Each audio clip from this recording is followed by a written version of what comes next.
मैं जब हम लोग साथ में पढ़ाते थे 2013 की बात है, कोटा में एक इंस्टीट्यूट के अंदर, तो हम दोनों ऐसे बैठे, जब उनसे बात करा था मैंने बताया यार सर मेरे को एक मतलब उस टाइम पे मैं क्लास में बच्चों को एंटरटेन के लिए छोटी मोटी स्टोरी सुनाई देता था। तो उन्होंने कहा सर ऐसे मैंने स्टोरी सुनाई, तो मैं तेरे को बहुत बड़ी स्टोरी सुनाता हूँ, ये सुनाना तू। तो मैंने बताओ, तो उन्होंने बताया कि ये मतलब इनका एक फ्रेंड था और उसके फ्रेंड के साथ जो रियल जिसके साथ हुई थी। तो उन्होंने बताया कि मेरे दोस्त उसका दोस्त था, तो ये क्या है ना वहाँ गया हुआ था यूएस। तो यूएस में वो एक कैफ़े में बैठा हुआ था, तो क्या बैठा था उसके सामने वाले टेबल पे एक बंदा आके बैठा। उस बंदे के गले में करीबन 10 से 12 ताबीज़, हाथों में बहुत सारे ताबीज़ बंधे हुए उसके। आप इंडिया में ऐसा बंदा देख लो नॉर्मल है, और अब यूएस में अगर आप सामने से बंदा है तो आप क्या करोगे? क्यूरियस तो अगर ये अमेरिका में ऐसा आदमी घूम रहा है बताओ।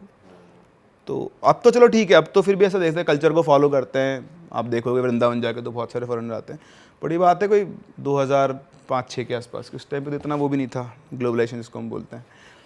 तो इंडियन था वो भी, तो उसने बैठ गया आके, उसको देखे जाए बार बार। अच्छा ये बंदा जो राइटर था ये, तो उसने उससे पूछा, मतलब बहुत देर हो गई, फिर उठा और जाके बोले एक्सक्यूज़ मी। तो बोलता yes I want to ask something. तो बोलता यस। तो बोलता आर यू इंडियन? बोलता मैं हिंदी में बात करूँ? बोला हाँ ठीक है। तो बैठ, बोले यार मैंने आपको बहुत देर से ऑब्जर्व कर रहा हूँ, मतलब अगर इंडिया में आपके साथ बंदा देखता तो मैं शायद कुछ नहीं बोलता, लेकिन यहाँ आप ये इतने सारे ताबीज़ बांध के बैठे हुए, चक्कर क्या है? तो बोलता है तो बहुत बड़ी कहानी है यार, बहुत कुछ हुआ है मेरे साथ। तो बोलता है अगर आपके पास टाइम हो तो मुझे बता दो, वरना मैं तो 2-3 दिन सो ही नहीं पाऊँगा। तो बोलता है हाँ मैं तो फ्री हूँ, मतलब अगर आपके पास टाइम है तो सुन लो। तो वहीं से वो बैठ गया वहीं पे। बोलता आप तो बताओ, इससे ज़्यादा क्यूरियोसिटी मेरी कभी हुई नहीं। तो उसने बोला कि यार देखो मैं ना इंडिया से ही हूँ और मैं आगरा में रहता था, बीटेक किया है मैंने अपना, और मैं अपनी फैमिली मतलब माँ पापा का एक ही सिंगल चाइल्ड हूँ। तो जब मैं कॉलेज पहुँचा था तो मैं हॉस्टल कॉलेज में रहता था, तो मैं फर्स्ट ईयर में आया था, और तो मेरा कॉलेज में ऐसा मन लगा था ना कि तो मैं छुट्टियों में घर नहीं आता था, और घूमना फिरना प्रोजेक्ट वगैरह ये सब, तो मेरे टारगेट्स थे लाइफ के, कुछ मुझे करना था। मतलब एक सॉफ्टवेयर कंपनी, बड़े इंजीनियर, वही उसकी CS ब्रांच थी, तो बढ़िया कोडिंग वोडिंग भी करता था, सब कुछ था उसका। तो 3 साल बाद वो घर आया, जब 4th ईयर में उसकी जॉब लग गई, बेंगलोर की किसी कंपनी में उसकी जॉब लग गई थी। तो घर आया बहुत टाइम बाद, यार अब 1.5 महीने बाद वापस जाना है, तो अब घर वालों के साथ रह लेता हूँ, क्योंकि फिर जॉब में चला गया तो फिर वही रहेगा। तो वो घर आ गया, घर वाले बहुत खुश, बढ़िया बंदा। वो आता है, आते ही अपने दोस्तों वगैरह से मिलता है, पूरा दिन ऐसे निकलता है। स्मोक करने की उसको आदत लग गई थी कॉलेज से। तो वो आया रात को, उसका घर में जो था, नीचे था उनका ग्राउंड फ्लोर, ऊपर रूम था, तो ऊपर वाले सेक्शन में ये रहता था, नीचे मदर फादर रहते थे। तो उसके रूम के जस्ट में बालकनी थी जो घर के बाहर की तरफ निकलती थी। तो रात को अपना ये खाना वाना खा पी के बालकनी में स्मोक करता था। तो ऐसे ही वो पहुंचा और ऐसे बालकनी में स्मोक कर रहा था। तो स्मोक करते करते उसकी नज़र पड़ी पड़ोस वाली बालकनी में एक लड़की खड़ी हुई है, सुंदर सी। उसने देखा होगा भाई, अपना ख़त्म किया और वापस जाके अपना काम वाम करके वो सो गया। तो उस दिन के बाद से वो जितनी बार भी बालकनी में स्मोक करने जाता, वो लड़की वहीं खड़ी रहती। तो अब आप अपने आप को वहाँ रखो और देखो, आप 2-3 दिन आप आए हो अपने घर बहुत दिनों बाद, और आपके पड़ोस में एक लड़की सुंदर सी, और आप स्मोक करो, वो इस टाइम में खड़ी हुई है। तो एक दिन बात नहीं होगी, 2 दिन नहीं होगी, फिर आई कॉन्टैक्ट होगा। तो उनका ऐसे एक कनेक्शन बैठा और दोनों आपस में बातचीत लगे। तो पूछते कि तुमको तो मैंने यहाँ कभी नहीं देखा, मैं जब से आई हूँ। तो बोलता मैं तो कॉलेज गया हुआ था, मेरा तो यहाँ पे था और आ रहा हूँ। तो किसी NIT से था वो, किसी से बंदा। तो बोलता है कि ऐसे 4 साल वहाँ रहा हूँ और अब मेरा जॉब लग गया बेंगलोर में, तो 1.5 महीने बाद से चला जाऊँगा। तो बोलता अपने घर वालों से मिलना आया हूँ। फिर बोलता मैंने भी तुम्हें कभी यहाँ नहीं देखा। तो बोलते नहीं मैं तो अभी 2-1 साल पहले शिफ्ट हुई थी यहाँ पर, इसलिए तुम कहाँ से, तुम तो आए नहीं, अभी देखोगे कैसे? बोलता हाँ ठीक है होगा। तो वो रोज़ बातचीत करते करते भैया उनका कनेक्शन बैठ गया, दोनों की अपनी स्टोरी शुरू हो गई। तो इस तरह से अब उसको पता नहीं चला 1.5 महीना कब गुजर गया। तो जब लास्ट डे था तो वो बालकनी में आया, उसने बोला कि सुबह मेरी फ़्लाइट है 5 बजे की और मैं जा रहा हूँ बेंगलोर, तो तुम आना कभी बेंगलोर और मैं कभी आऊँगा छुट्टी में, तो अपन मिलेंगे। तो इस तरह से बातचीत हुई इनकी, टाटा बाय बाय किया उन्होंने, वो बंदा जाके अपना सो गया। सुबह उठा, फ़्लाइट 4-3 बजे के आसपास उठा, अपना सामान वामान उठाया, गया, फ़्लाइट ली, बेंगलोर पहुँचा। सुबह पहुँचा, रिपोर्टिंग थी अगले दिन ही। तो वहीं पे अच्छा, इसमें इन्होंने कंपनी ने इनको एक फ़्लैट अलॉट कर दिया था 1 BHK। तो वहाँ जाके अपना सामान वामान रखा, फ्रेशन अप हुआ, ज्वाइनिंग की। ज्वाइनिंग के बाद इंडक्शन होता है, सबसे मिलवाते हैं, आपका ये काम है सारा, वो हुआ। तो दिन भर उसमें निकला, शाम को 7 बजे के आसपास वो फ्री हुआ। तो थक गया था बुरी तरह से, खाना वाना खाया पिया, जाके अपने फ्लैट पे सो गया। सुबह उठा। और जो सुबह उठता है तो वो देखता है कि मैं जहाँ सोया था मैं वहाँ नहीं हूँ। उसने चारों तरफ देखा कि ये तो मेरा रूम है। उठ के देखता है तो वो सोया था बेंगलोर में, और वो उठा कहाँ पर? अपने घर पे आगरा में। अभी पॉसिबल नहीं है। अब जो सुना है मैं वो बता रहा हूँ आपको, ठीक है? मैं कोई वेरीफाई नहीं कर सकता इस पॉइंट को, बट ये उसकी कहानी है जो बंदा वहाँ बैठा हुआ है। आप फिक्शन मान लो, आप जो मानना है मान लो, बट जो मेरे पास सोचता मैं बता रहा हूँ। वो उठा, नीचे गया, नीचे मम्मी पापा बैठे हुए हैं। तो बोलते अबे तू तो बेंगलोर चला गया, तू कहाँ से आया? तो बोलता हाँ मैं बेंगलोर गया था कल। तो बोलता तू झूठ क्यों बोला, तू गया ही नहीं? तो गया तो आता कैसे, दिल्ली कैसे आ जाएगा? तो उसने बताया कि मैं से बेंगलोर गया था और मैं सोया वहाँ पर, उठा यहाँ पर। तो कौन विश्वास करेगा? तो पागल बना रहा है। तेरे को नहीं जाना तो ऐसे बोल देता, हमको से तेरे को भेज रहे थे। सही बात है। तो बोलता अरे आप मेरी बात का विश्वास नहीं कर रहे हो, रुको। उसने फ़ोन मिलाया अपनी कंपनी में और अपने मम्मी पापा की बात करवाई। उन्होंने बोला कि साहब ये ऐसे बोल रहा है, ये कल ऑफिस में था क्या? बोला हाँ इन्होंने कल ऑफिस ज्वाइन किया है और ये सब कुछ है। तो बोलते ये बोल रहा है कि कल रात को ये बेंगलोर सोया है और सुबह आगरा में उठा है। तो उधर वो भी हंसने लग गए। बोले सर आपको पागल बना रहा है, कोई फ़्लाइट पकड़ के आ गया होगा वापस।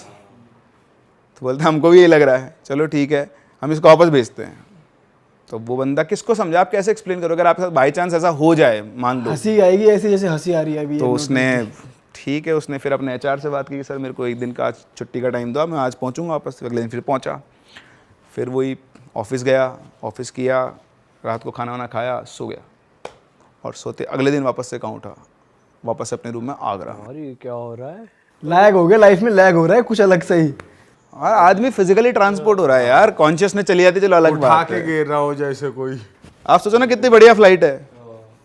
बिना पैसे बिना पैसे के, बिना कुछ, लेटे लेटे पहुंच जाए। कहीं भी घूम लो, अपने आप घर पहुंच जाओगे अगले दिन।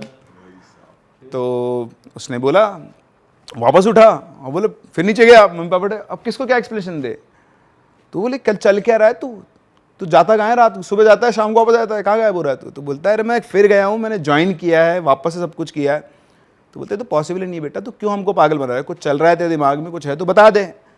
तो बोलता है मैं क्या चलेगा मेरे दिमाग में, उसका तो दिमाग ही ख़राब हो गया था। अब उसने फ़ोन किया एचआर को। एचआर से बोलता है सर मेरे को आज की छुट्टी चाहिए। अब 2 दिन पहले आपने ऑफिस ज्वाइन किया और आज छुट्टी चाहिए। बोलता है क्यों? बोले सर मैं ऐसे ऐसे कल सोया था सो वहाँ। आ रहा हूँ, उठ रहे आ रहा हूँ। तो बोलता है मैंने ज़िंदगी में बहुत बहाने देखे, भाई तेरे सा बहाना कभी नहीं देखा मैंने। तो बोलता है ये कौन सा बहाना होता है? तू बीमार हो जाए, तेरे को कुछ हो जाए तो वो बहाना होता है। तो बोलता है कि नहीं। बोले सर एक मौका और दे दो, मैं वापस आ रहा हूँ। अच्छा उसको ये समझ में आ गया था कि वो सोएगा तो वो वापस आ जाएगा। उसने बोला कि अब मैं वहाँ जाके सोऊंगा ही नहीं। जॉब पे गया, जॉब तो करनी पड़ेगी, काम वाम किया, रात को आके बैठ गया, रेड बुल कॉफ़ी वॉफ़ी सब खरीद के अपना सोऊंगा नहीं। वो भाई साहब बंदा पूरी रात नहीं सोया। नहीं सोया तो वहीं था, कहीं नहीं गया, वो बेंगलोर में था। तो फिर तो समझ में आ गया कि मैं अगर सोऊंगा नहीं तो मैं यहीं रहूँगा। तो लेकिन कब तक नहीं सोओगे आप? कहाँ नहीं सोओगे? ऑफिस में तो सो नहीं सकते, सॉफ्टवेयर कंपनी है, दिन भर आपका काम चलता रहेगा। वो ऑफिस पहुंचा बिल्कुल मरी हुई हालत में और दिन भर का सोया नहीं, कोशिश कर रहा काम करने की, काम हो नहीं रहा। फिर शाम को घर आया ये सोच के कि नहीं सोऊंगा। कब तक जाग लेगा आदमी? बैठे बैठे पता नहीं कब उसकी आंख लग गई। फिर वापस से कहाँ पे उठा? आगरा। अरे भाई अब सबका दिमाग ये तो टेलीपोर्ट हो रहा है। टेलीपोर्ट हो रहा है, इंसान टेलीपोर्ट हो रहा है। अब मुझे नहीं पता है, मैं फिक्शन मान लेते हैं अपन तो, बट इंटरेस्टिंग बहुत है। मतलब अगर ऐसा हो जाए वाकई में तो अब शुरू हुआ खेल, किसको दिखाया जाए? तो भैया लोगों ने खूब सब कुछ कर लिए, तांत्रिक वांत्रिक बाबा वगैरह सब। अच्छा इधर से एक पंडित जी आए, उनसे बात की तो उन्होंने बोला कि ये जहाँ रह रहे हैं ना वहाँ दिक्कत है, इसका शहर चेंज करवाओ। तो बंदे ने एचआर से बात की, बोले सर मेरी आपसे रिक्वेस्ट है, मेरा सेंटर चेंज, मतलब ये ब्रांच चेंज कर दो। तो उन्होंने वहाँ से पुणे शिफ्ट कर दिया उसको। लेकिन वो पुणे जाए, सोए, उठेगा कहाँ? वो आगरा। सिर्फ एक शहर नहीं, उसने 3-4 शहर बदले, इवन उसने कंपनी बदल दी, लेकिन वो कहीं पर भी सोए, वो उठता कहाँ था? आगरा में। अब घर वालों ने ढूंढना शुरू किया, कोई तो हमारे बच्चे का इलाज करे। एक बेटा, उसके साथ भी ये हो रहा है। अच्छा इसके अलावा और कुछ नहीं होता रहा उसके साथ। तो फिर एक बहुत कोई जाने पहचाने बहुत ख्यात पंडित, उनको मतलब ऐसे बहुत शक्तिशाली किसी ने बताया, वो वहाँ गए। तो वहाँ गए तो उन्होंने उसको बिठाया, बच्चे को पूछा कि बेटा क्या हो रहा है तेरे साथ? बोलता है ऐसे हो रहा है। बोला कि ये तो कुछ अलग ही हो रहा है, मैंने आज तक ऐसा कुछ सुना ही नहीं है। तो बोलता है मैं भी आपको समझा नहीं सकता। तो बोलते हैं कि एक काम करो, तो मुझे बताओ कि तुम्हारे साथ ये सब कब से हो रहा है? तो उसने बोला जब से मैंने कंपनी ज्वाइन की है। बोले उससे पहले कॉलेज में, बोले कॉलेज में कुछ नहीं होता था। अच्छा ये बताओ, जब तुम कॉलेज से आए और कंपनी गए, उसके बीच में तुम्हारे साथ कुछ अजीब हुआ? बोले नहीं, मेरे साथ तो कुछ भी अजीब नहीं हुआ। बोले सोचो, दिमाग पे जोर डालो, कुछ तो ऐसा हुआ होगा जो तुम्हें अब नॉर्मल लगता होगा तो होता होगा। तो बहुत सोचा, बहुत सोचा, बोला कुछ भी नहीं हुआ मेरे साथ। फिर उसको एकदम से क्लिक किया कि वो लड़की उसको दिखती नहीं अब, जो बालकनी में दिखा करती थी। जब वो अपने घर पे है तो वो लड़की जो बालकनी में रहा करती थी तो नहीं। तो उसने बोला, उसके माँ बाप साथ में बैठे हुए थे, बोले पंडित जी एक बात है, मैं जब आया था ना तो मेरे को पड़ोस में एक लड़की दिखा करती थी, लड़की मुझे दिखती नहीं है। तो उनको क्लू मिल गया पॉइंट। इधर माँ बाप बोलते हैं कौन सी लड़की? तो बोलते अपने पड़ोस वाले घर में ऊपर बालकनी में है। बोलते वो घर तो खाली है। बोलता क्या बात कर रहे हो, मैं तो रोज़ बात करता हूँ। बोले वो घर तो 2 साल से खाली है, तो कौन सी लड़की दिख गई वहाँ पे?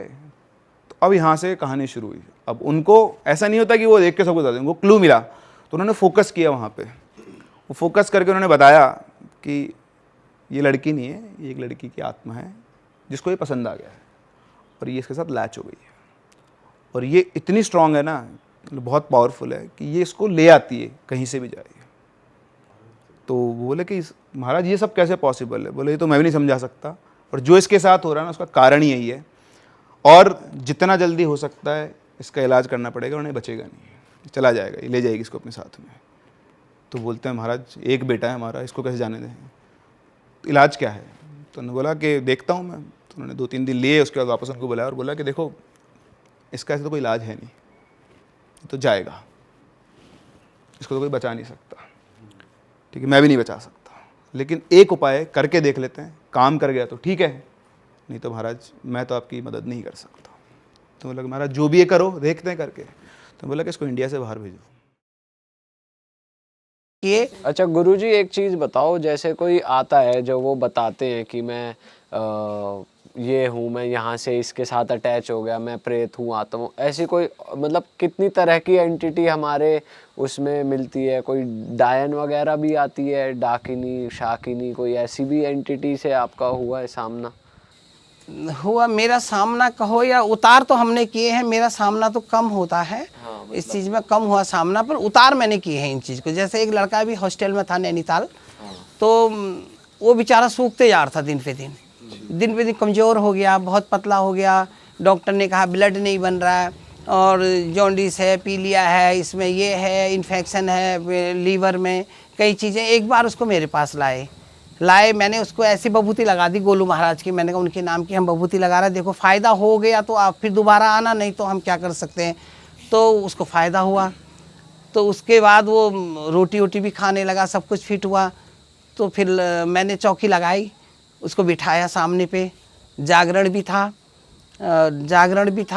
प्लान सब बनाया था हम लोगों में। ये होता आराम लग गया था, फिर जागरण की शुरुआत होती है। जागरण था, कई लोग बैठे थे। तो जब हम खेलने लगे, हमारे पास गोलू महाराज की और गंगनाथ जी 2 हुए हमारे पास, दोनों का जब अवतार हुआ तो एक मेढक का रूप दिखा हमें। मेढक का रूप दिखा तो वो ही मेढक बन के उसके बाथरूम में रहता था, एक बाथरूम में रहता था। अब वो पता नहीं, उनने कहा पता नहीं ये है ऐसे, क्या है क्या नहीं है। तो मैंने उससे पहले कहा था कि तू एक तागा बांध देना जब ये तुझे, वो ये कहता था कि मेरे पास एक रात को एक वाइट कलर की उसमें एक लेडी जाती है और बैठती है, बातें करती है। अब क्या है क्या नहीं था ये मुझे नहीं ज़्यादा पता। मैंने कहा तू जो भी आती है उसके तू एक डोरा बांध देना। तो उसने पैर में डोरा बांधा, उसके पैर में डोरा बांधा, धागे की रील छोड़ता रहा तो बाथरूम तक पहुँच गया। सुबह देखा तो मेढक के रूप पे वहाँ था। तो वही मेढक के रूप पे मेरे पास आई, तो जब हमने खेले तो वो कहने लगी कि मैं, और रूप बदलने लगी, कभी आंखों से ब्लड निकाल देना, कभी मुंह से जीभ से ब्लड निकाल देना, कभी बालों को फैला के खेलना, इस टाइप के खेलने लगी। फिर हमने बहुत कोशिशें करी। चिमटे हम लोग डालते हैं चूल्हे के अंदर, चिमटा डालते हैं, लाल करके हम लोग चाटते हैं उसको। जब हम लोग पे देवता खेलते हैं उसको चाटते हैं, फौड़ी डालते हैं। और गौमूत्र हमारे यहाँ पवित्र होता है, हम किलो के हिसाब से पी जाते हैं उसको हम, वो एंटीबायोटिक भी है से, और किडनी के लिए फ़ायदे के लिए। अब देखो उनने बता रखा है कि ये अच्छा है और एंटीबायोटिक है, इससे फ़ायदे हैं। और वो किया, फिर उसको खेल के उसको अवतारित करवाया, अवतारित करा के फिर माफ़ी मांगी उसने, फिर अपना रूप धारण किया। फिर उसको हमने जार में बंद करके ऊपर से कील मार के फिर शमशान में 3 फीट नीचे दबवाई। तो वो दिन है, ये दिन है। वो लड़का अभी ठीक है, फिट है, और अभी अब वो कहता मैंने अब तो नहीं कोई मेढक आ रहा। बोला नहीं पंडित जी अब कोई नहीं आती मेरे तो पास। गुरुजी जो आप कह रहे थे मेंढक रूप बदल रहा है, वो आपके जब आप ध्यान में थे तब आपके सामने था या वो उसी बच्चे के नहीं, रूप जब बदल जब जब हमने जागरण शुरू करा, जब ढपली बजी, जागरण हुआ, अंगीठी जली और चारों तरफ से उसको घेरा गया, चारों घेरा गया, उसको भागने का मौका नहीं दिया कहीं से भी। उसको हमने चारों तरफ से बंद, दरवाजे बंद नहीं करे, खाली घेर दिया उसको। अपनी उससे हमने अपनी मंत्रों से घेर दिया। मंत्रों से घेरने के बाद वो हिल नहीं पाई कहीं को, तब उसने अवतार लिया। नहीं तो कभी वो छुप जाती, कभी कहती मैं देवी हूँ, कभी कहीं मैं ये हूँ, कभी कहीं वो। बहुत देर में जब जागरण लग के चिमटा अंगीठी में डाला, जब लाल करके हम लोग चाटने लगे, तब जाके उसका अवतार हुआ। तब जाके बोली कि मैं ये हूँ और मैं यहाँ से आई हूँ और मुझे ये अच्छा लगा, मैं पहले ये थी वो थी। उसे सारी अपनी बातें बताई। बताने के बाद मान भी गई और हमने उसको कोई नुकसान नहीं पहुंचा, बाइज्जत हमने उसको रिहा कर दिया। और कसम रसम करवाते हैं हम लोग उसकी, जैसे मोमटनो में है फांसी दिलाते हैं, बड़ी सरकार इनकी होती है बदायूं मेरठ, वहाँ पे दिलाते हैं। पर हमने ऐसे नहीं, हमने उसको अपने हिसाब से, अपने मंत्रों से उसको हमने जहाँ पहुँचाना है वहाँ हमने उसको पहुँचाया। आप कसम दिलाते हो कि दोबारा तंग नहीं करेंगे? नहीं, कसम नहीं होती है, कसम नहीं होती है, मंत्र से ही बंधन होते हैं, उसका हिस्सा दिया जाता है। जैसे कई लोग बलि देते हैं, मैंने बलि तो दी तो है पर मैंने करवाई नहीं अपने हाथ से कभी। जैसे खिचड़ी देना है और उसके साथ पंच फल, पंच मेवा, पंच मिठाई और ये चीज़ें दे के उसके कीलें गाड़नी पड़ती है, उसकी क्रिया होती है, उसको बंधन करके कि दोबारा किसी पे अटक ना करे। अच्छा। और गुरुजी जैसे और भी पावरफुल ये नेगेटिव एनर्जी होती है, ऐसे कहा जाता है मसान हो गए या छलावा हो गए, ऐसे किसी से भी पाला पड़ा? मसान तो हर जगह पे है, जैसे क्या बेताल घाट के मसान है कि वहाँ पे, और ब्यानधुरा पे मसान है, वो संगलों से बांधे हुए हैं। वो कहते हैं जब करवटें बदलते हैं तो संगलों की आवाज़ आती है। और जिन पे ये देवता कई प्रकार के, जैसे जिन पे ये चीज़ें आती हैं, ब्यानधुरा बाबा हैं और ये बेताल विक्रम, ये चीज़ें आती हैं, उनके सामने ये चीज़ें तो टिकती नहीं हैं। और भी शक्तिशाली देवताएं हमारे उत्तराखंड में एक से एक हैं, बहुत बड़े बड़े हैं, जो आमने सामने परिचय भी कर देते हैं, बता भी देते हैं हमें और भगा भी देते हैं। उत्तराखंड में कितने प्रकार के देवी देवता हैं जो बहुत पावरफुल है? उत्तराखंड के जो देवी देवता है वो काफ़ी पावरफुल हैं। उनके आगे राजा महाराजा, पीर पैगंबर कहो या कोई, किसी की नहीं चलती उनके आगे। काफ़ी शक्तिशाली और अजमाए हुए हैं ये। जो मांगो वो मिलता है, जो चाहो वो मिलता है। जो किसी ने, जैसे एक बार देखो यहाँ अंडमान निकोबार में पानी का जहाज़ डूब गया था, तो बटालियन थी ये वाली पानी वाले, क्या बोलते हैं इनको, जो पानी वाले होते हैं, नेवी है, नेवी वाले। तो उनने डूबने लगा तो उनने कहा अगर आपके कुमाऊं पे कोई देवी है तो उसको पुकारो, तो तब हमारा यहाँ से उद्धार होगा। तो एक कुमाऊं बंधे ने अगर है तो हाट काली का, तो हमारी नैया पार लगा, इतने में वो पूरा जहाज पार कर दिया। आज भी हाट कालिका पे 50 रुपये बटालियन कटती है हर बंदे पे, कि उस पे जाता है हर बंदे का, और उसमें इतनी शक्ति है, उसने डूबते को पार करा लिया। अब इससे बाकी आप क्या कहोगे, इससे बड़ी देवी कौन है? इतनी शक्तिशाली देवियां हैं, जो मांगो वो मिला। इनका ज़्यादा बड़ा मंदिर नहीं है, इनकी कृपा और इनकी महिमा इतनी ऊंची और इतनी आगे है कि परिक्रमा जितनी करो, जितना कहो वो भी कम है। गुरुजी, आपकी जैसे आपके शरीर पे देवी देवता प्रवेश करते हैं, तो आपके क्या नियम है, आप थोड़ा बता सकते हो अपने रूटीन और नियम के बारे में? आपको क्या क्या फॉलो करना पड़ता है और अगर नहीं करा तो क्या दंड मिलता है आपको? देखो ये बात बहुत बड़ी है और उटपटांग भी है, और कुछ लोग मानेंगे इस बात को, कुछ नहीं मानेंगे। मेरे ऊपर नहीं, जो भी हमारा उत्तराखंड का बंधा देवी पूजा करता हो, पंडित हो, पुजारी हो, इसको हम लोग डंगरिये भी कहते हैं, और ये चीज़ है, तो उसने सुबह स्नान करना बहुत ज़रूरी है। हालांकि स्नान तो सबके लिए ज़रूरी है, पर ये पूजा पाठ वालों के लिए बहुत ज़रूरी है। और भोजन अपने हाथ से बनाना है, खाना अपने हाथ से खाना है। और जो हमारे यहाँ घर पे लेडीज है, अपनी अर्धांगिनी जो 7 दिन उसका पीरियड्स होता है, उसके हाथ का नहीं खाना है। 5 दिन तक उसको किचन पे नहीं घुसना है। 7 दिन तक घर पे जोत नहीं जलेगी। जिसकी अगर अर्धांगिनी पीरियड से है तो उसका पति भी अशुद्ध माना जाता है, वो भी पूजा नहीं कर सकता है, और उसको घर से अलग रखा जाता है। और अगर जो इस नियम का नहीं कर और सूतक हो गया, सूतक बोलते हैं कि मौत को, बिरादरी जो मुंडन वाले होते हैं उसमें अगर किसी की एक विकेट गिर गया तो 45 दिन तक वो लोग पूजा पाठ मंदिर पे जागरण घर पे न प्रसाद ले सकता है, न दे सकता है, न पूजा कर सकता है। तीसरी चीज़ है हमारे यहाँ नातक। नातक बोलते हैं 22 दिन का होता है। अगर बिरादरी में बच्चा पैदा हो गया तो उसने उसके नियम पे रहना है, वो भी पूजा नहीं कर सकता है, घर पे चिराग नहीं जलेगा, शुद्ध वातावरण पे रहना, मंदिर वगैरह वगैरह जाना उसका मना होता है। ये अगर वो ना करे, इस चीज़ का परहेज ना करे तो उसके ऊपर स्किन पे जो बीमारियां, चर्म रोग जिसे कहते हैं, जैसे दाद है, खाज है, खुजली है, इन्फेक्शन हो जाना है और फोड़े फुंसी वगैरह निकल जाते हैं और बहुत सी बीमारियां हो जाती, बुखार भी आ जाता है, आंख लाल हो जाती है, कई चीज़ें। ये बिल्कुल ऑनलाइन है। आज अगर आप इस चीज़ को आजमा लो, जो भी हमारे डंगरिये पुजारी गुरु ये चीज़ें हैं, इसका परहेज ना करें तो दूसरे दिन ही इसका आप रिजल्ट देखिए। तब हम लोग को भोजन भी बाहर का किसी के द्वारा बना हुआ नहीं खाना है, अपने हाथ से भोजन बनाना है, जल तक हमने ग्रहण नहीं करना है किसी के पास का। अच्छा, ऐसा भी होता है गुरुजी, जैसे आपके पास कोई आया, उसके ऊपर कोई नेगेटिव एंटिटी या नेगेटिव एनर्जी थी और फिर उसको आपने ठीक कर दिया, उसके बाद भी आप उसको कुछ नियम कानून दे रहे हो कि तेरे को अब ये फॉलो करना है, उसके ऊपर भी आप कुछ उपाय डालते हो? नहीं, जब वो चीज छोड़ दी तो फिर तो आम आदमी है, उसको तो फिर आजाद है, फ्री है, वो तो हिंदुस्तान आजाद हो गया ना, फिर तो उसको कोई किसी की दबाव उसके ऊपर कोई बाधा या कुछ वो नहीं, आप कुछ नहीं रही। हाँ, दोबारा से वो कहीं कोई दूसरी चीज है, वो चीज नहीं पकड़ेगी उसको, वो हमारी गारंटी होती है, वो चीज नहीं पकड़ेगी। और उसको आप कुछ धागा या कुछ देते हो? ना कि ना कोई ना, धागा पास ही धूगा ना हम आए? नहीं बांधते, धागा धूगा कुछ नहीं, ना धागा ना। हाँ, ये हमारे इसमें जनेऊ होता है, जनेऊ जरूर पहनना होता है, और धागा धूगा हम नहीं बांधते। वो तो धागा ये तंत्र मंत्र वाले, तांत्रिक वाले, जिनने क्रिया कर दी होती है, जैसे किसी की प्रॉपर्टी बस में कर देना है, किसी की जायदाद बस में करनी है, वो मंत्र करके पैसों का बिजनेस करके अपने आप पे वो कर देना, बोला है हाँ तुम्हारे सारे काम बना देंगे, आप ये करो वो करो, धागा बांधो, लौंग बांधो और इधर इधर को वो करो। ये नहीं, लौंग हमारा कोई खर्चा नहीं है, सिर्फ एक राख मैंने बताई,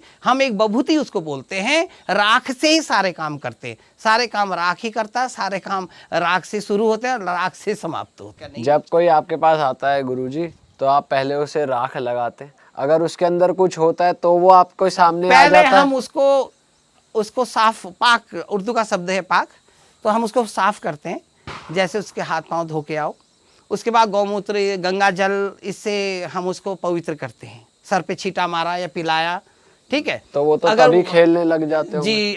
उसमें दो होती है। अगर हिंदू धर्म की हवाई भी कई प्रकार की होती है, हिंदू धर्म में भी है, सिख धर्म से भी है, ईसोवासी से भी है, और ये मोमटन शक्ति अभी वो हवा कहते हैं, ऊपरी हवा का कहते हैं। अगर वो मुसलमान शक्ति है या हवा है तो वो गौमूत्र नहीं लेगा, तो उससे हम पहचान कर लेते हैं कि ये हिंदू नहीं है, ये दूसरे धर्म का है। उसका उपाय हम दूसरे हिसाब से करते हैं, वो हम नहीं बताएंगे। और वो गंगा जल भी अवॉइड करते हैं? नहीं लेगा गंगा जल, और हमारी जो चीजें से हम पवित्र होते हैं उससे वो लोग नापाक हो जाते हैं, जिससे हम पाक होते हैं तो उससे वो लोग नापाक हो जाते हैं। उस चीज से हम ये पहचान कर लेते हैं कि हमारे पास अभी कौन सी शक्ति चल रही है, हिंदू चल रही है या सिख चल रही है या मुसलमान शक्ति है, क्या आ रही है, हम उससे पहचान इसी से कर लेते हैं। और कई जगह एक बार हुआ था, एक लड़का था, इधर रैखाल बोलते हैं गांव में, छोटा सा गांव है, वो लड़का 6 में पढ़ता था, तो वो कभी पागल हो जाना, डंपर चला देना, कभी घर पे मार तोड़ करना, कभी कुछ भी, मतलब ऐसी हरकतें करने लग गया। तो उसके बाद कई जगह घुमाया, डॉक्टर ने देखा, किसी ने साई को बोला बरेली ले जाओ, डॉक्टर आजकल तो दवाइयाँ देते ही हैं हर चीज़ का। अब बुरा तो डॉक्टर को भी नहीं कहना चाहिए, हमारी फैमिली से भी कई डॉक्टर हैं, उनसे कहते हैं कि वो डॉक्टर तो मर गया, नहीं कहते हैं सीरियस डेथ नहीं बोलेंगे, वो बोलेंगे कि सांस लेना भूल गया है, ठीक है। डॉक्टर ने तो सीधे कहना है कि सांस लेना भूल गया, तो वो उसने कुछ भी दिया, उससे फ़ायदा नहीं हुआ। तो लास्ट में मेरे पास लाए, वो अभी भी है बच्चा, लाए, बातें करी, तो उसके बाद हमने जागरण का प्लान लगाया, वो बभूति पे नहीं आया, हमने जागरण का प्लान लगाया। उसमें जो थे, हम लोग 3 थे, एक गोलू महाराज के गुरु थे, एक गंगनाथ जी के गुरु थे, एक देवी माता जो हमारी है उसके गुरु थे, लेडीज़ थी, बुजुर्ग माता थी। जब चौकी लगाई, उसको बिठाया गया तो वो हमारी मजाक बनाने लगा, बोला कि ये कौन है, क्या है, ऐसे क्यों बिठा दिया, और हमें क्यों बुला दिया, हमें क्यों बिठा दिया, ऐसे मजाक बनाने लगा। जब मैंने कहा गाय गौमूत्र का छींटा मारो, जागरण शुरू करो, तो उसने वहाँ उधम मचा दिया कि तोड़ फोड़, उठाना बैठाना सब कर दिया। तो फट पकड़ लिया उसको लड़कों ने, हाथ पे भी नहीं आया, ज़बरदस्ती। फिर जब देवियाँ प्रकट हुई, तीनों देवता खेले, तो वो साइड हो गया, वो हाथ जोड़ने लगा। खुद पूछा, उसके ऊपर गंगा जल वगैरह डाला तो सिकुड़ गया, ऐसे सिकुड़ गया, एक दीवार पे चिपक गया जैसे कि इस पे कोई चीज़ है ही नहीं, वो बिल्कुल ऐसा बन गया निर्जीव। तो फिर पूछा गया तू कौन है, तो तब उसने बताया कि मैं इरफान हूँ। तो कहाँ से, नाम बताया, मुझे आज भी याद है उसका नाम, इरफान। तो कहाँ से आया, बोला जिस पेड़ के नीचे इसने बाथरूम करी वहाँ पे मैंने फांसी खाई थी। इतनी बड़ी बात उसने, तो वहाँ से मैं इसके पीछे आ गया और ये इसको मैंने सब कुछ कर रखा है। वो कव्वालियाँ गाने लग जाता था, डंपर चलाने लग जाता था, ऐसी हरकतें करता था कि जैसे कि अब हम कह नहीं सकते, मतलब एक छोटा सा बच्चा था वो, मतलब बड़ों से भी ज़्यादा एक कातिल की तरह हरकतें करता था, जैसे एक कातिल होता है। तो उससे बचते थे, माँ बाप पेरेंट्स से परेशान हो गए। तो फिर लास्ट में पूछा तू क्या चाहता है, चलो ठीक है, इसने कर दिया। अब इसका उपाय भी तो है, बता तो दिया हम लोगों ने, या इसने बता दिया, इसका उपाय क्या है। उसने कहा कि इसका उपाय क्या खाएगा। अब उसने ऐसी चीज़ बताई जो चीज़ हम दे नहीं सकते। उसने बता दिया कि मैं ये चीज़ खाऊंगा। हमने कहा भैया कहाँ से लाएं, 1-8 किलो होता तो कहीं से ले आते। मैंने कहा भैया हमारे बस की जो चीज़ है वो बता। फिर वहाँ एक काठगोदाम है, वहाँ से यहाँ से 24-22 किलोमीटर चोरगलिया से हल्द्वानी। तो काठगोदाम थोड़ा 1-2 किलोमीटर ज़्यादा है, ये नैनीताल निकलती है रोड सीधे, पुल से पहले एक मज़ार है, बोले उस मज़ार पे लेके जाओ। तो मैं उसको वहाँ लेके गया, तो वहाँ पे खड़ा किया, उसके पेरेंट्स थे, मैं था, मेरे साथ और भी गुरु माताएं थी। गए तो उसने, हम दूर खड़े हो गए, हमें तो कोई नियम पता नहीं था उनका क्या है क्या नहीं है। तो उसने वहाँ जाके, मैंने कहा भैया तू जो भी है तू यहाँ पे, उसके वहाँ जो उनके मस्जिद के वो गुरु थे उनको बुलाया। उनने जैसे उल्टे पैर धोए, उल्टे करके मुंह धोया, ऐसे उल्टे हाथ धोए, बोला मैं जा रहा हूँ, कसम खा, और वो कुरान के ऊपर हाथ रखा। फिर एक हरी रंग की चादर दी, अगरबत्ती की वो पैकेट दी, और एक इत्र होती है लोगों की, इत्र दी उसमें, और गुलाब के फूल दिए, और कसम करवाई, और वो फिर छोड़ दिया। उसने बोला हमें गोश्त के पैसे दे के जाओ। वो गोश्त के हमने पैसे दिए, हमें पता नहीं गोश्त क्या है क्या नहीं, हम तो जानते नहीं है। बोले इसी चीज़ के लिए हम तर ये जाएंगे। उसी ने डिमांड रखी है, ये डिमांड उसी ने रखी, हमें नहीं पता गोश्त क्या होता है क्या नहीं होता है। तो इसीलिए मैंने कहा कि हम बता नहीं पाएंगे जो चीज़ उसने मांगी। तो एक कहानी है भाई एमपी की, एक फैमिली की, एक हस्बैंड वाइफ और उनके बच्चे, एक लड़का और लड़की।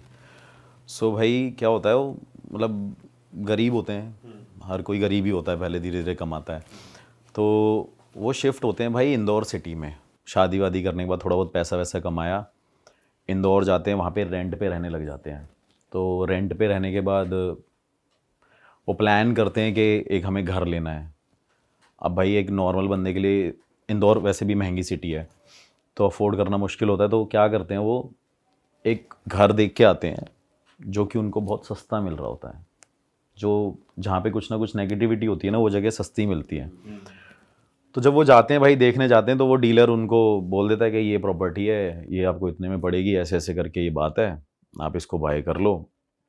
तो आस पड़ोस के लोग जब वहाँ पे देख रहे होते हैं कि भाई इसे फिर कोई ख़रीदने आए इस प्रॉपर्टी को, तो उसको बोलते हैं कि भाई सर आप ये प्रॉपर्टी ख़रीदने आए हो। वो कहते हैं जी। तो कह रहे मत खरीदो, यहाँ पे कुछ नेगेटिविटी है, ऐसे ऐसे करके ये चीज़ें हैं। तो उसमें जो हस्बैंड होता है वो भाई हंसने लग जाता है। वो कहता है अरे ये क्या नेगेटिविटी, नास्तिक, नहीं बिलीव करता। कहता है हमारे दादा परदादा ऐसे होया करते थे, उनके पास इतनी शक्तियाँ, ये क्या ही घर है, कुछ नहीं होने वाला। तो भाई वहाँ पे वो शिफ्ट हो जाते हैं, नहीं हो घर ले लेते हैं, सुनते नहीं हैं। और लोगों ने उनको बताया होता है कि यहाँ पे किसी ने अपने आप को मार लिया था, हाँ वो केस हो गया था, और जिस वजह से आपको ये बाय नहीं करना चाहिए। लेकिन फाइनली वो शिफ्ट होते हैं। शिफ्ट होने के भाई नॉर्मल चल रही होती है लाइफ उनकी, 15-20 दिन होते हैं। फिर क्या होता है, स्कूल्स में एडमिशन होता है बच्चों का, बच्चे स्कूल जाने लगते हैं, और 1 महीना होता है। लेकिन उसमें क्या हो रहा था, उस टाइम पे उसके जो हस्बैंड को ना कुछ ऐसे ड्रीम्स आते रहते थे उल्टे सीधे, वो बेचैन होता रहता था। तो थोड़े टाइम बाद क्या हुआ, बच्चे छोटे छोटे थे, ज़्यादा एज होगी नहीं उनकी, 10-12 साल के बच्चे थे वो, एक लड़का था एक लड़की थी। उसमें क्या होता है कि उसके घर वाले बड़े परेशान हो जाते हैं, बच्चे बड़े शैतान होते हैं। तो उसके घर वाले सोचते हैं कि एक केयर टेकर रख लेते हैं। इतना कमा लिया उन्होंने कि उन्होंने एक केयर टेकर अफोर्ड कर लिया। तो एक केयर टेकर रख लेते हैं, केयर टेकर रख लेते हैं। तो उनका सब जैसे जैसे चल रहा होता है। तो उस बीच में क्या होता है कि जो लड़का होता है ना, वो अपने पेरेंट्स को बोलता है कि मम्मी ये मेरे को बोलती रहती है, बहन बोलती है कि मेरा घर छोड़ के चले जा, मैं मार दूंगी तुझे, अच्छा। ये मेरा घर है। और पेरेंट्स को ये लगता है कि यार ऐसी ऐसी बातें बोल रहे हैं बच्चे, अवॉइड कर देते हैं। फिर 3-4 दिन भाई कटते हैं। 3-4 दिन कटने के बाद फिर से यही कहानी शुरू होती है कि मम्मी आज ना बहन ने मेरा हाथ मोड़ दिया और मेरे से बोल रही है कि तुम सारे घर छोड़ के जाओ मेरा। भाई उसके पेरेंट्स फिर उस चीज़ को अवॉइड कर रहे हैं, क्योंकि एक्चुअली एक प्रॉब्लम ये भी है कि जो एजुकेटेड लोग अब मानने लगे हैं, पहले नहीं मानते थे इन चीज़ों को कि भाई ये चीज़ें होती नहीं है, ऐसा कुछ नहीं होता। तो थोड़े टाइम बाद क्या होता है, फिर दोबारा ना वो रोते रोते रात को जाती है कि भाई ने मेरा आज गला पकड़ लिया और मेरे चेस्ट पे बैठ गई थी और मेरा ना गले को दबा रही थी और गुस्से से कह रही थी इस घर को छोड़ के चले जाओ।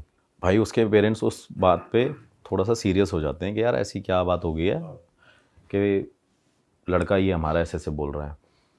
फिर उसके पेरेंट्स डिसाइड करते हैं, फैमिली में डिस्कस करते हैं कि ये बार बार ऐसे ऐसे बोल रहा होता है। फिर भाई वो डॉक्टर के पास जाते हैं। अब डॉक्टर का क्या काम है कि भाई उसको ट्रीटमेंट देना और ये सारी चीज़ें करना। लड़का वहाँ पे डॉक्टर को क्या कह रहा है कि इसके अंदर कुछ ना कुछ है, ये मुझे डराती है रात को, मुझे रात को डराती है और अलग अलग आवाज़ें निकालती है।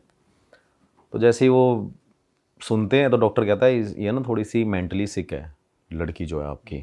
डॉक्टर ये बोल देता है उसको, भाई मेडिसिन रिकमेंड कर देता है, इससे ये ठीक हो जाएगा।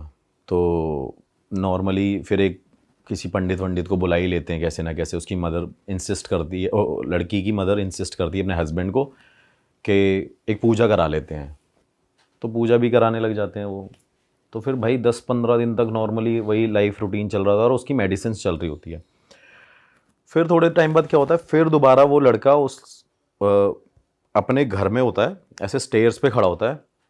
वो लड़की भाई उसे हिट कर देती है, उससे स्टेयर से धक्का दे देती है। और उस टाइम पे वो सिचुएशन हो जाती है बहुत ज़्यादा सीरियस कि भाई अब इसकी मेडिसिन भी चल रही थी, महीना भर भी हो गया और इसने ये दोबारा स्टेप ऐसे लिया है। फिर वो दोबारा डॉक्टर के पास जाते हैं। डॉक्टर के पास जाने के बाद बोलते हैं कि डॉक्टर ऐसे ऐसे है। वो कह रहे कुछ नहीं, थोड़ा सा टाइम लगेगा, आप एक काम करो, आप जो लड़की है वो मदर के साथ सोए, जो लड़का है वो फादर के साथ सोए। तो भाई 1 दिन 2 दिन 3 दिन हो जाते हैं। रात को उसकी मदर के हाथ में ना निशान होते हैं, कुछ ऐसे मार्क्स उसको देखने को मिलते हैं। तो उसके माइंड में डाउट होता है कि कुछ ना कुछ लड़की में है। अब जैसे वो अपने हस्बैंड से डिस्कस करती है तो उसने उस लड़की को मारते थप्पड़ रात को। अगले दिन भाई उसे बहुत पीटते हैं घर वाले उसके। तो जैसे ही उसको मारते हैं, मारने के बाद लड़की एक रात को फिर से सो रही है। उसका हस्बैंड और उसका बेटा उस घर में होता नहीं है, वो चले जाते हैं किसी फंक्शन में, किसी दूर के मतलब कहीं दूर एक फंक्शन होगा उनका, तो वहाँ पे वो चले जाते हैं। भाई जिस टाइम वो रिटर्न सुबह मॉर्निंग में आते हैं ना, तो उसकी मदर की डेथ हो रखी होती है। क्या बात कर रहे हो। जो लड़की है वो वहाँ पे ज़िंदा है। वो नॉर्मली उसको लग रहा है कि उसकी मदर सो रही है, और जब उसके घर वाला, जब उसका हस्बैंड आता है उसको बोलता है, पुश करता है कि भाई उठ क्यों नहीं उठ रही है, तो उसकी भाई डेथ हो रखी होती है। और डेथ होने के बाद अब सबके माइंड में ये होता है कि भाई कैसे डेथ हो गई है। फिर भाई फॉरेंसिक रिपोर्ट और ये वो पोस्टमार्टम होता है, सारी चीज़ें होती हैं, मेडिकली पता करते हैं वो। तो भाई उसके बाद पता करते हैं कि उसका ना गला घोट के उसे मारा गया है, जो उसकी वाइफ थी बंदे की। तो ये भी डाउट रहा तब तक कि ये बेटी तो नहीं कर सकती क्योंकि वो छोटी है, हाँ, गला कैसे दबा देगी। लेकिन उनके माइंड में डाउट रहता है, वो हर जगह कैमरा वैमरा चेक कराते हैं। उस टाइम पे इतने कैमरा थे भी नहीं, जहाँ इक्का दुक्का पता चल गया वो चीज़ अलग है। उसके बाद क्या होता है भाई कि फिर उसकी फैमिली डिसाइड करती है और आस पड़ोस के लोग खड़े हो जाते हैं और वो यही बात बोलते हैं, हमने आपको मना किया था ना कि ये घर मत लेना आप, कि यहाँ पे कुछ ना कुछ नेगेटिव है कुछ। हाँ नेगेटिव है, यहाँ पे कोई एंटिटी है, यहाँ पे पिशाचनी घूमती है, कोई भूत बोलता था, कोई चुड़ैल बोलता था। तो ये सारी बातें बोलने लग गए। बोलने के बाद फैमिली डिसाइड करती है कि अब हमें यहाँ से चले जाना चाहिए। तो भाई वो कहीं और शिफ्ट हो जाते हैं, जाके रेंट पे कहीं और ले लेते हैं। रेंट पे रहने के बाद हस्बैंड अकेला पड़ गया, बेटी और बेटा नॉर्मल हो रखे हैं। फिर उसको लगता है कि यहाँ पे कुछ हुआ ही नहीं था, इसकी डेथ किसी और रीज़न से हुई है, शायद इसका कहीं अफेयर होगा, ये रीज़न हो सकता है। क्योंकि कई बार उनके बीच में ऐसी भी कहासुनी हुई थी कि फ़ोन पे किसी के उसके एक्स के टेक्स्ट आते थे, ऐसा कुछ चल रहा हुआ, मतलब पुराने बंदे से बात कर पुराने बंदे से बात करी, तो उसको ये डाउट हुआ कि शायद ये वही बंदा है। अच्छा, नए घर में आके बच्चे अब नॉर्मल हो चुके हैं? हाँ, बच्चे नॉर्मल हैं, बच्चे कुछ नहीं है, लेकिन वो उसके माइंड में डाउट आया कि शायद इसका कुछ पहले से सीन उन्होंने पकड़ा होगा हस्बैंड ने वाइफ में, कि गांव का कोई था, उससे चक्कर चल रहा होगा, ऐसी ऐसी चीज़ें होंगी। तो भाई जैसे ही वो नॉर्मल रहते हैं, सारी चीज़ें चलती हैं, वो उस लड़के को पकड़ के ले आते हैं जिससे बात होती थी। अच्छा। तो भाई उससे पूछते हैं, भाई पुलिस वाले लेके जाते हैं उसको, वहाँ पे उसको पीटते हैं, मारते हैं, सारी चीज़ें करते हैं। वो कहता मैं तो यहाँ पे था ही नहीं। फिर वो कोर्ट में केस फाइल होता है, मतलब एक डाउट केस हो गया है जो भी है, कि ऐसी ऐसी चीज़ें हैं। फिर उसके बाद क्या होता है कि वहाँ पे थोड़े टाइम बाद उसका फादर उस घर में दोबारा जाता है कि मैं अब देखता हूँ कि यहाँ पे कुछ है या नहीं है, शायद ये उसी वजह से इसकी डेथ हुई थी। भाई इससे पहले हम कहानी में आगे बढ़े, मैं ज़रा ऑडियंस से कुछ बात करना चाहता हूँ। हाँ, तो भाई अगर आप लोग को लग रहा है कि आपके ऊपर भी नेगेटिव एनर्जी है, आपके काम नहीं बन रहे हैं, आपके रिलेशनशिप्स वर्क नहीं कर रहे हैं, शादी नहीं चल रही है, या फिर आपको लग रहा है कि यार मैं कौन से प्रोफेशन में जाऊँ, कौन सा करियर पाथ चूज़ करूँ, तो मैं आपको बता दूँ आपके लिए एक ऐप है पैरा टॉक्स, जहाँ पर आपको मिलेंगे कुछ पैरा एक्सपर्ट्स, बहुत ही ज़्यादा स्किल्ड और एक्सपीरियंस्ड पैरा एक्सपर्ट्स जो आपकी हेल्प करेंगे। तो जितने भी एंड्रॉइड यूजर्स हैं वो पैरा टॉक्स को डाउनलोड कर सकते हैं, डिस्क्रिप्शन में लिंक मौजूद है। और अगर आप एक एप्पल यूज़र हैं तो डिस्क्रिप्शन में मौजूद है एक फॉर्म, आप उस फॉर्म को फिल कीजिए, आपको पैरा एक्सपर्ट्स आगे से कनेक्ट करेंगे। तो चलिए स्टोरी में आगे बढ़ते हैं। हाँ भाई। तो भाई डेथ होने की वजह से वो दोबारा वहाँ पे जाके रहने लगता है, लेकिन उनको फिर वो नेगेटिविटी फील होती है और फिर वो 2-3 दिन बाद घर छोड़ के वापस आ जाते हैं। तो उसको फाइनली कंफर्म हो गया कि यहाँ पे कुछ है जो हमें भगाता है और जो मेरी बेटी बोलती थी। तो भाई वो चले जाते हैं। वो लड़की जो छोटी थी वो बड़ी हो जाती है एक टाइम पे जाके, और उसने शादी कर ली थी, मतलब उसकी शादी हो गई अब। तो तब तक वो इस बात से अनजान थी कि जब मेरी मदर मेरे साथ सो रही थी और मेरी माँ की डेथ हो गई थी, और उस टाइम पे मैं ऐसे बिहेव करती थी इस घर में। उसे याद नहीं रहता था, उसे याद नहीं था। ठीक है। तो उसने शादी कर ली होती है। अब जब उसके फादर ने और हस्बैंड ने, जो उसका दामाद था, वो अपने दामाद को बोलता है कि कम से कम तू इसको बता तो दे कि इसकी मदर की डेथ कैसे हुई है, क्या कारण हुआ था ये वो। तो फिर उसको वो पूरी कहानी बताते हैं कि यार ऐसी ऐसी बात हुई है और ये हुआ था। अब वो लड़की इस बात को एक्सेप्ट नहीं करती कि ऐसा हो ही नहीं सकता कि मेरी वजह से मेरी माँ चली गई हो। तो भाई उसके माइंड में वो आता है कि मैं अब अपने हस्बैंड को लेके जाऊंगी और मैं वहीं रहूंगी उसी घर में। अच्छा। उसी घर के अंदर दोबारा मैं रहूंगी, मैं सरवाइव करूंगी वहाँ पे। उसका भाई जो हस्बैंड है लड़की का, जिसकी शादी हो गई है, वो मना करता है, क्योंकि उसके फादर जो लड़की के हैं वो मना करते हैं कि भाई यहाँ नहीं रहना तूने। लेकिन वो एनी हाउ अपने हस्बैंड को फिर से कन्विंस करती है कि नहीं यार, मेरी माँ यहाँ पे मैंने खोई थी, मुझे अपनी माँ की बहुत याद आती है। किसी किसी अटैचमेंट भाई बहुत ज़्यादा हो जाता है एक्चुअली। तो वो उसके माइंड से वो निकलता नहीं है। वो ऐसा हादसा उसके माइंड में वही चीज़ स्टक करके बैठ गई। और बोल भी ऐसे दिया कि तेरी उससे हुई है। हाँ, तेरी उससे हुई थी कि जब तू वहाँ पे सो रही थी। थोड़े टाइम बाद क्या होता है भाई कि वो कैसे ना कैसे वहाँ पे जाके इंसिस्ट करके पहुँच जाती है। और उस टाइम पे उसकी एक बेटी होती है भाई पैदा वहाँ पे उसी घर में। सेम वही कहानी रिपीट हो रही है कि वहाँ पे एक और बेटी बर्थ लेती है। तो जब वो बेटी धीरे धीरे बड़ी होती है, तब तक तो वहाँ पे कुछ नहीं होता, सब नॉर्मल रहता है। जैसे ही भाई वो 6, 7, 8, 10 साल की होती है, होने के बाद उसको भी यही सेम फील होता था जो उसकी माँ को फील होता था बचपन में। उसको कोई बोलता था कि ये घर छोड़ के चले जाओ वरना मैं तुझे मार दूंगी, तेरी माँ को भी तो हमने मारा था। ऐसे करके अब भाई वो चीज़ बोलती है अपनी माँ को, सेम बात कि ऐसे ऐसे मम्मी कुछ हो रहा है। उसकी माँ क्या करती है भाई, किसी अघोरी तांत्रिक पे जाती है और घर पे बुला के लेके आती है। तो अघोरी ने उससे उस टाइम पे करीब 15-16 हज़ार पे लिए, कुछ ऐसे ऐसे पूजा वूजा पाठ जो भी तंत्र क्रिया मंत्र क्रिया करी। तो वहाँ पे जाने के बाद क्या किया उसने कि अब हमारा घर ठीक है, कुछ नहीं हो रहा, सब कुछ भाई नॉर्मल चल रहा है। अब क्या हुआ, हस्बैंड वाइफ और वो बेटी तो साथ में सोते ही थे, क्योंकि 3 ही थे तब, 2 थे बच्चे, अब 1 है। तो उसके बाद क्या होता है कि जैसे ही वो थोड़े टाइम बाद उसकी बेटी ऐसे सीढ़ियों पे खड़ी होती है, उसकी माँ को ना सपना आता है रात को कि तेरी बेटी ऐसे सीढ़ियों पे खड़ी होगी और मैं धक्का दे दूँगी अगर तुम इस घर को खाली करके नहीं गए तो, उसी लड़की को। थोड़ी सी फंबल है ये स्टोरी, क्योंकि बहुत ज़्यादा इसमें चीज़ें ऐसी हो रखी हैं। मतलब छोटी लड़की को धक्का दे दे। हाँ, धक्का दे देंगे, उसको सपना आता है, तो वो इस चीज़ को ना सीरियस ले जाती है। तो वो अपने हस्बैंड से शेयर करती है कि यार ऐसी ऐसी बात है और ये हो, तो क्या किया जाए। उसका हस्बैंड कहता है नहीं नहीं, इतने टाइम से तो ये बड़ी हो गई, पाल पोस लिया हमने, बड़ा कर दिया, अब कैसे ही कुछ हो सकता है। उसके बाद भाई जैसे ही वो 10-15 दिन नहीं कटते हैं, वो लड़की वहाँ पे खड़ी होती है। उस लड़की को स्टेयर से नहीं, छत से उसकी मदर ही जो वहाँ पे थी वही धक्का दे देती है भाई, रात के टाइम पे। मतलब पहले वो अपनी माँ को मारा, अब अपनी बेटी, फिर अपनी बेटी को मारा, उसे सेम चीज़ हुई। और वो जब चीज़ हुई ना, तो उसकी मदर को, मतलब उसके हस्बैंड को पता चल गया कि भाई इसके अंदर कुछ ऐसा हुआ था जिस वजह से इसने ऐसा ऐसा करके किया। थोड़े टाइम बाद भाई वही चीज़ें होती है कि ऐसा कैसा हो गया, वही हादसा उसके माइंड में वही चल रहा है कि मैंने अपनी माँ को भी मार दिया, मैंने अपनी बेटी को भी मार दिया। और कर कौन रहा है भाई? जिसने कुछ टाइम पहले वहाँ पे आत्महत्या करी थी, वो चीज़ हो रखी थी। उसके बाद क्या होता है कि थोड़े दिन बीतते रहते हैं, वो वहाँ से इस चीज़ों से उभर के आते हैं, वो लेडी घर छोड़ के चली जाती है वापस, अपने हस्बैंड के साथ, मतलब दोनों फिर दोबारा वो कहीं निकल गई, सेम चीज़ वही रिपीट हो रही है। जैसे ही वो घर छोड़ के जाती है भाई, उसके बाद क्या होता है कि उसको फिर सपना आ रहा है कि इस घर में वापस आ, अरे अब बुलाया जा रहा है। अब बुलाया जा रहा है उसको। और जब मैंने ये कहानी सुनी भी, मतलब मैं इस लेडी से पर्सनली मिला हूँ इंदौर जाके अभी लास्ट ईयर, तो मैंने उसको बोला, मैंने कहा ठीक है मैम ऐसी ऐसी चीज़ें होंगी, तो वो कह रही मेरे साथ ऐसे ऐसे करके ये सारी चीज़ें हुई है। फिर भाई वो वहाँ पे जाती नहीं है, वहाँ पे अवॉइड करती है जाना।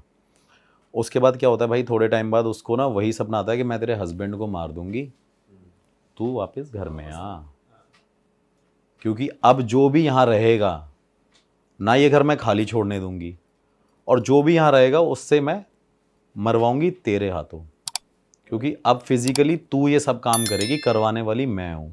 अरे बाप रे। ये मतलब सुनने में तो ऐसा लगता है कि क्या ही है, लेकिन भाई ये उस औरत को जब मैंने देखा ना, मतलब अब तो उसकी एज भी काफ़ी हो रखी है क्या एज होगी लगभग उनकी? भाई, अब तो मेरे हिसाब से 45-44 अराउंड इतनी एज होगी उसकी। ओके।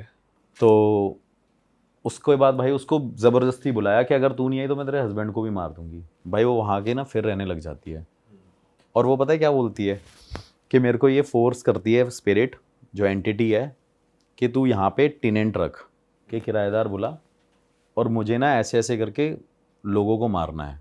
तो वो शॉक्ड हो जाती है। फिर भाई वो वाराणसी जाती है, उसके बाद वाराणसी जाती है, नॉर्मल सारी चीज़ें हो जाती हैं। नॉर्मल होने के बाद मतलब वो वहाँ जाके कुछ क्रिया वगैरह हाँ वही पूजा पाठ और यही सारी चीज़ें, क्योंकि इन दी एंड मेरे हिसाब से यही ऑप्शन बचते हैं इंसान के पास। डॉक्टर कुछ नहीं कर सकता, वो सारी चीज़ें कुछ कोई नहीं कर सकती। तो जैसे ही वो वहाँ पे उसको वो पूजा पाठ कराती है, वो वापस उस घर में फिर से आती है, क्योंकि उसको स्पिरिट वो बार बार अटैक कर रही है कि भाई तूने यहाँ आना है और तू टेनेंट बुला और मैं मारूंगी। उसका हस्बैंड उसको छोड़ जाता है लेडी को, अच्छा, कि भाई ये हो चुकी है पागल। तो उसको डाइवोर्स दे देता। हाँ, वो उसको छोड़ देता है। वो भाई लेडी वहाँ पे अकेली रहती है, और अकेली रहने के बाद क्या करती थी वो लेडी, मतलब वो नहीं करती थी, वो स्पिरिट कराती थी जब वो पॉजेस्ड हो जाती थी, कि वो लेडी वहाँ पे बच्चों को बुलाती थी और बोलती थी मेरे घर पे आओ, मेरे घर पे आओ, मेरे घर पे आओ। तो एक दिन क्या किया कि आस पड़ोस के सारे लोगों ने जैसे एक लड़की को अंदर एंटर करते देखा, मतलब हाथ पकड़ के ले जा रही थी, तो भाई सब ने मिल के उस औरत को वहाँ पे लिटरली मारा डंडों से, कि तू ये सब क्या कर रही है। ये औरत जब जब आती है तब यहाँ पे कोई ना कोई डेथ होती है, कोई ना कोई मरता है, और अब तू इस घर को, इस जगह को छोड़ के चली जा। भाई वो बंदी छोड़ के जाती ही नहीं है उस घर को। वो स्पिरिट ने उसे इतना कैद कर लिया है कि वो वहाँ पे जाएगी नहीं। फिर उसके बाद जो उस घर का, मतलब पहले जिस बंदे ने उसे सेल किया था, उसकी फिर ये स्टोरी थी कि वहाँ पे एक हस्बैंड वाइफ रहते थे, और हस्बैंड ने क्या किया था कि वहाँ पे एक औरत को और एक लड़की को, भाई शराब पीता था हस्बैंड, और पीने के बाद क्या कहते हैं, अपनी बेटी और वाइफ को जला के मार दिया था। तो वो कहती थी कि मैं यहाँ पे रहूँगी तो, लेकिन यहाँ किसी को बसने नहीं दूंगी मैं। मैंने कहा अच्छा, मतलब मैं वहाँ पे नॉर्मली ये कहानी सुन रहा था उससे, फेस टू फेस। तो आप वो उस लेडी ने आपको सेम घर में बुलाया था, उसी घर में? हाँ बता रहा हूँ, नहीं तब तक तो मैं होटल में ही मिला हूँ उससे। अच्छा अच्छा अच्छा। स्काईलाइन होटल है वहाँ पे एक, इंदौर में। मैं स्काईलाइन होटल में मिला था, वहाँ रेस्टोरेंट में। तो वहाँ पे जैसे ही मैं उससे मिला, उसने बताया कि मेरे से ये सारी चीज़ें होती रही है। फिर उसको ये ड्रीम आ रहा है कि भाई अब तू यहाँ पे ही रहेगी और तेरे को यहाँ से छोड़ के जाना नहीं है। घर वालों ने डिसाइड कर लिया कि भाई हमने इसे अलग कर दिया, फैमिली ने छोड़ दिया, आस पड़ोस वालों ने कर दिया, भाई उसने अपने आप को कैद रखा उस घर में। फिर जाके जब वो मेरे को मिली थोड़े टाइम बाद, जब उसने अपना पूजा पाठ दोबारा किया, पता नहीं मेहंदीपुर बालाजी, ऐसा कोई भाई मतलब दरबार नहीं था जो उसने ना छोड़ा हो। और उसके बाद भाई उसने क्या किया, लेडी ने मुझे उस घर में बुला लिया कि आपको इस घर में इन्वेस्टिगेशन करने आना है। भाई डर तो मेरे को भी लग गया कि यार यहाँ पे तो अगला नंबर मेरा तो नहीं अगला है, ये नंबर मेरा ही नहीं। लेडी छत से धक्का दे कि भाई ये मेरे को ही धक्का दे दे।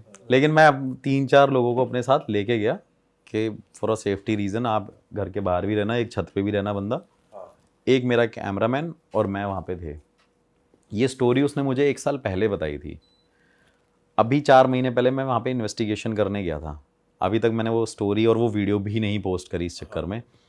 और जब भाई मैंने वहाँ पे ये सारे सवाल पूछे अपने गैजेट के थ्रू कि आपको किसी ने मारा था और ऐसे ऐसे करके ये सारी चीज़ें जो हो रही हैं, क्या ये करने वाले आप ही हो? तो स्पिरिट के आंसर थे भाई हाँ। गैजेट में दिखाया आपके प्रॉपर? हाँ प्रॉपर दिखाया कि भाई ये मैं ही हूँ जो मैं कर रही हूँ। मैंने उससे पूछा कि आप इस घर को छोड़ के नहीं जाओगे? अगर नहीं, आप इस घर में हर एक इंसान को मारोगे जो यहाँ पे रहने आएगा? वो कहती हाँ। भाई अब वो लेडी वहाँ पे साथ में थी। जैसे ही वो लेडी, भाई इतनी सारी चीज़ें चल रही हैं और ज़्यादा टाइम नहीं हुआ शाम को भाई, क्योंकि डर तो था ही। मैं तो 9-10 बजे इन्वेस्टिगेशन कर रहा था, अंधेरा अंधेरा पूरा डार्क तो था ही, बड़ा सा घर था थोड़ा सा। और थोड़े टाइम बाद क्या हुआ भाई, उस लेडी ने मेरे को डिवाइस के ऊपर ही धक्का दे दिया बहुत तेज। और अच्छा, मतलब पीछे से उसने मुझे बहुत तेज हिट किया। अरे तेरी। और भाई मैं वो वहाँ पे गिर गया हूँ सामने। तो मेरे कैमरामैन ने उसकी तरफ देखा और वो कैमरामैन को कह रही है, ऐसे पकड़े कह रही तू घर छोड़ के चले जा, अगर ये घर छोड़ के तू नहीं जाएगा ना तो जितने लोग हो सबको मार देंगे। और भाई मैंने वहाँ पे उसको, लेडी को मैंने ऐसे करके, मैं वही अपना गुरुजी का मंत्र और वो सारी चीज़ें करने लग गया। मैंने वो अपना निकाला धागा जो पॉकेट में था, मैंने ऐसे पकड़ के रखा। तब तक वो लेडी नॉर्मल, हाँ। कुछ नहीं है वो, और वैसे भी नॉर्मल थी वो, लेकिन उसने उस मीन टाइम पे वो हरकत करी है। फिर वो एकदम ठीक हो गई? वो ठीक थी, मतलब धक्का दिया और उसको पकड़ा और जैसे ही हमने उसे देखा तो वो एकदम नॉर्मल हो गई है। और वो लेडी भाई लिटरली रो के नीचे ज़मीन पे बैठ के कह रही है मुझे इससे बचा लो, ये सामने खड़ी हुई और ये मेरे को बोल रही है इनको मार। अच्छा, वो किसी एक खाली जगह पॉइंट आउट कर रही है? खाली जगह पॉइंट आउट कर रही है, कह रही है ये देखो सामने, ये मेरे को बोल रही है कि इनको मार दे और यार चले जाए, इनको बोल दे यहाँ से चले जाए या इनको मार दे। भाई मैं उस टाइम एकदम ब्लैंक हो गया। मैंने उस तरफ देखा और मैं ये भी देख रहा हूँ कि मेरे को मेरे गैजेट पे वो सारे आंसर्स मिल रहे हैं, लेकिन अब ये क्यों चाह रही है वो। फिर जैसे ही भाई मैं जैसे ही उस घर से एग्जिट किया, मैंने सबको बुलाया, मैंने बाहर चलते हैं। बाहर जाने के भाई बाद उसने, बंदी ने डोर क्लोज किया अपना। वो बंदी भाई उस घर से ही नहीं निकली। मैं उसे फ़ोन करता रहा, उस बंदी ने फ़ोन भी नहीं उठाया।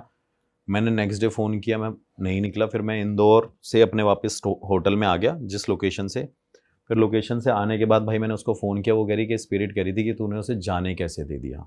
अरे मैं शॉक्ड हो गया। मैंने बोला यार ये तो बड़ा ही अलग चक्कर है।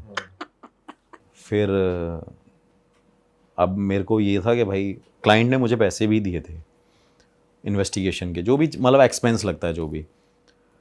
तो भाई उस लेडी के पास जब मैं वहाँ पे, फिर मैंने फ़ोन वोन किया, वो भाई स्काईलाइन होटल पे दोबारा मेरे से मिलना ही, मेरे से कह रही मेरे को माफ़ कर दो, वो मेरे से ये बोल रही थी और ऐसी ऐसी बातें। फिर मुझे लगा शायद ये मेंटली डिस्टर्ब ना हो। तो मैंने बोला मैम आपके ना दिमाग में कोई कमी है, आपके दिमाग में कोई कमी है। बट आपने ऐसा क्यों बोला? क्योंकि अगर आपके गैजेट्स में भी अगर स्पिरिट के आंसर्स आ रहे हैं, मतलब एक्चुअली में वो उसको परेशान कर रही है स्पिरिट, हाँ तो दिमागी रूप से तो वो फिर मेरे को एक डाउट होता है ना कि शायद इसके दिमाग में ही कोई कमी होगी, ये सबको धक्का ही दी जा रही है। लेकिन स्पिरिट ने तो आंसर दिया था कि ये मैं ही हूँ। लेकिन मैं क्रॉस चेक कर रहा था कि ऐसा ना हो कि भाई इसको भी कुछ कोई बीमारी लगी हो कि यही मारती हो या ऐसा कुछ करता हो, क्योंकि पहले के टाइम पे ऐसे लोग होते भी थे भाई, सन की लोग जो कहते हैं। तो उसके बाद मैंने जैसे ही भाई वहाँ पे उसको बोला कि आपके दिमाग में, वो भाई साहब मेरे को फ़ोन पे अपने सारी दिखा रही, कह रही मैंने अपना इलाज करा लिया है पूरा, मेरा हस्बैंड, मेरा फादर मुझे सब कुछ छोड़ के चले गए इस वजह से, क्योंकि ये स्पिरिट मेरे साथ लग रखी है। फिर भाई मैंने वही अपने गुरुजी को फ़ोन किया, ऐसी ऐसी बात है। बस मैंने उनसे बस फ़ोन पे इतना बताया, वो कह रहे कि भाई उस घर में वो चीज़ है और तू वहाँ से निकल जा। और जब मैं भाई वहाँ से निकल के आ गया ना, उस लेडी का मेरे पास कम से कम, अभी इस वजह से मैंने वो वीडियो पोस्ट नहीं करी, उसने बोला कि अगर तू यहाँ पे नहीं आएगा तो मैं तुझे अपने आप बुला लूँगी कैसे भी। बट इस बारे में अभी हम बात कर रहे हैं, वो देखेंगे फिर नहीं बोलेंगे। चलो लोकेशन नहीं आई वीडियो में, उनकी शक्ल नहीं आई या कुछ नहीं आया। हाँ नहीं बोलेंगी क्या, बोलने को तो देखो भाई मैं मतलब इतनी तो पावर है यार कि ऐसे कोई कुछ नहीं कर सकता बुलाने को, वो तो बात है ही। लेकिन फिर मैंने उस लेडी से ये भी बात पूछी कि आप ये सब क्यों कर रहे हो, तो वो मेरे को यही बोल रही है मैं नहीं कर रही हूँ, ये वो करवा रही है। और उसका रीज़न सिर्फ यही है क्योंकि उसकी बेटी को मारा गया था और उस औरत को मारा गया था, तो वो यहाँ पे अब किसी को सुखी नहीं देखना चाहती। तो सबके बच्चों को मार रही है वो भाई सबके बच्चों को, जो भी वहाँ पे जा रहा है उसको रहने नहीं दे रही है। अरे वाह, आपने ये वीडियो यहाँ तक देख ली भाई, तुमने हमारी मेहनत सफल कर दिया। तुम ही लोग हो असली रियल हिट। और अगर आपको बहुत मज़ा आ रहा है ऐसी क्लिप्स में, ऐसी वीडियोस में, तो फटाफट जाइए प्लेलिस्ट पे बिंज वॉच कीजिए और सारी वीडियोस देख डालो और मौज काटो। That is it. हम मिलेंगे नए पॉडकास्ट में, नए क्लिप में। Till then bye bye, see you, take care, do subscribe.